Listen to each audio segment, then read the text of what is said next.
power outage is a common issue during the summer and rainy seasons. In your home, you can handle this issue with the help of uninterrupted power supply units called UPS, because the load on the domestic side is less.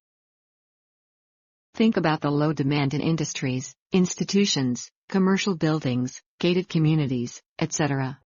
Since it is high, we use diesel generators, or alternators, to supply electricity during the power outage. Do you know how the electricity gets generated in the alternator? This video will help you to understand the working principle of alternator. Interpret the relationship between the frequency of induced EMF and the number of field poles. Armature and field are the two essential parts of an alternator that can generate electricity or oomph. Let us first understand what are the armature and the field of an alternator.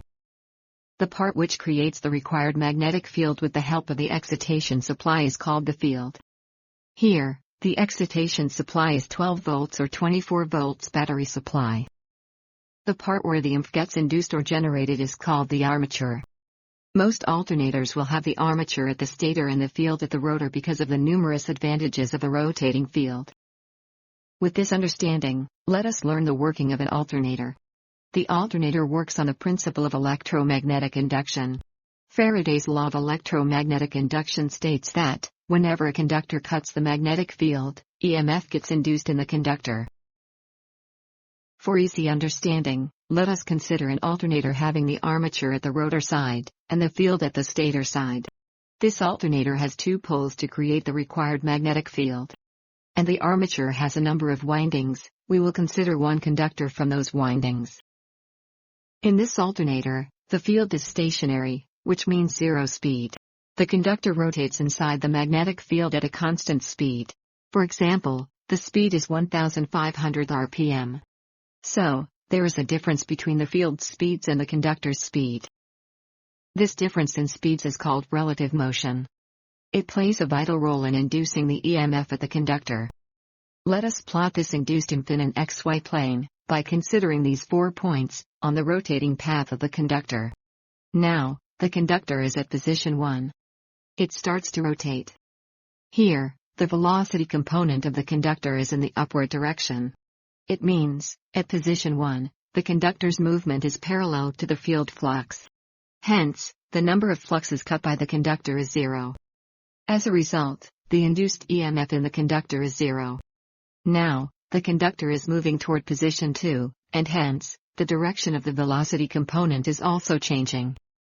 So, the conductor starts to cut the magnetic fluxes, which induces EMF in the conductor. The magnitude of this EMF is less, as the flux cut by the conductor with respect to the time is minimum. This number of flux or change in flux cut by the conductor, with respect to the time, is known as the rate of change of flux, d phi by dt. The rate of change of flux in the conductor continuously increases when it moves towards position 2. As a result, the EMF induced in the conductor increases continuously. When it reaches position 2, the direction of the velocity component is towards the left. Here, it is fully perpendicular to the flux lines. Hence, the amount of flux cut by the conductor with respect to the time, that is, the rate of change of flux, is maximum. As a result, the magnitude of the induced EMF is maximum at position 2. Now, the conductor moves toward position 3. So, the direction of the velocity component starts to change vertically. It reduces the rate of change of flux in the conductor. As a result, the induced EMF in the conductor begins to decrease. When the conductor reaches position 3, the entire velocity component is parallel to the flux lines, which reduces the rate of change of flux in the conductor to 0. Hence the induced EMF is 0. Now, look at the graph. 1/2 cycle of the sinusoidal or alternating EMF has been generated in the conductor. Now, the conductor moves toward position 4. So, the velocity component starts to change horizontally. But, the direction of the velocity component in position 3 is opposite to that in position 1. So, when the conductor moves toward position 4, the EMF induced in the conductor increases in the negative or reverse direction. At position 4, the magnitude of induced EMF in the conductor is maximum with negative polarity. Now, the conductor moves toward position 1, So, the velocity component starts to change vertically. It reduces the rate of change of flux in the conductor. As a result, the magnitude of induced EMF in the conductor moves towards zero. At position 1, it becomes zero. See the graph, the alternator has produced one cycle of EMF for one revolution. Look at the animation to understand what happens if we increase the number of field poles to 4.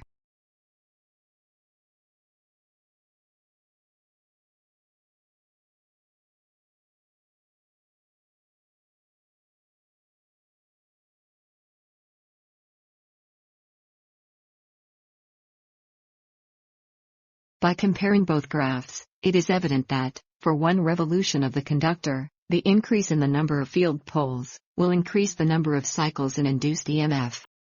The number of cycles in induced EMF at one revolution of the conductor will decide the frequency of induced EMF. Hence, the frequency of induced EMF is directly proportional to the number of field poles. Similar to this, the EMF will get induced in all the armature conductors, and it will be supplied to the electrical loads such as lights, fans, motors, etc. This brings us to the end of this video. In this video, we learned that the alternator works on the principle of electromagnetic induction. EMF will get induced in the conductor only when there is relative motion between the electromagnetic field and the conductor. The magnitude of the induced EMF is high when the rate of change of flux in the conductor is high. The magnitude of induced EMF will be zero if the rate of change of flux is zero. The frequency of induced EMF is directly proportional to the number of field poles in the alternator.